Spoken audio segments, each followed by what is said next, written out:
கர்த்தாவே, இந்த 13 வருஷம் இந்த சபையை மேக ஸ்தம்பமாகவும் அக்கினி சூளையாகவும் அக்கினி ஸ்தம்பமாகவும் வழி நடத்தி பாதுகாத்து நிலைநிறுத்தி வைத்திருக்கிறீர். கரங்களை தட்டி ஸ்தோத்திரம் சொல்லுங்க.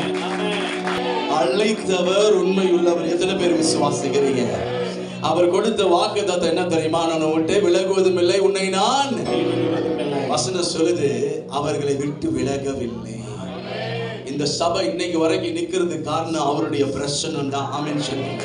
அவருடைய வழி நடத்துது தான். எத்தனை பேர் விசுவாசிக்கிறீங்க? அந்த மேக ஸ்தம்பமும் அக்கினி ஸ்தம்பம் தான் இன்னைக்கு. ஆமென் சத்தமா சொல்லுங்க. கரங்களை தட்டி ஆண்டவர் நாமத்தை மகிமைப்படுத்துங்க. அவர் உங்களை விட்டு விலக மாட்டார். உங்களை விட்டு ஆண்டவர் விலக மாட்டார்.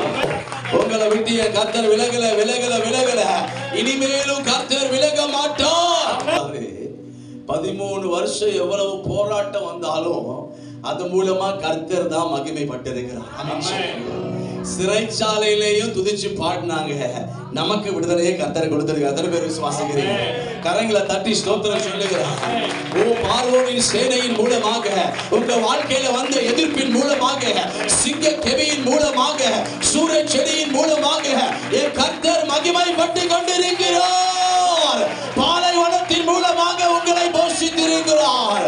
ஓ செங்கடலை பிளந்திருக்கிறார். வாயை திறந்து சத்தமா அல்லேலூயா சொல்லலாமா? அல்லேலூயா. உங்களை யார் யாரெல்லாம் விரோதமா இருக்கிறாங்களோ அவங்க எல்லாருக்கும் தெரியும் உங்களுக்குள்ள கிறிஸ்து இருக்கிறார்.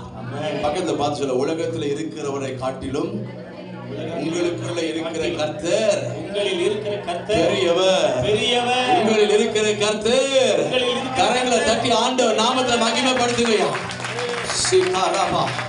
அவங்களுக்கு தெரியும் கர்த்தர் நம்மோட இருக்கு. இன்னைக்கு பிரச்சனை, ஐயோ ஆண்டவர் முன்னாடி இல்லையே. ஆண்டவர் சொல்றாரு, நான் உனக்கு பின்னாடி பாதுகாப்பா இருக்கிறேன். ஆமென் சொல்லுங்க. ஆமென் சொல்லுங்க. நிறைய பேருக்கு நீச்சல் அடிக்க ஆசை, ஆனா கிணத்துக்கிட்டே நின்று வேடிக்கை பார்ப்பான். ஒருத்தர் வந்து தண்ணியில தள்ளி விட்டாதான் என்ன ஆகணும்? நீச்சல் அடிக்க.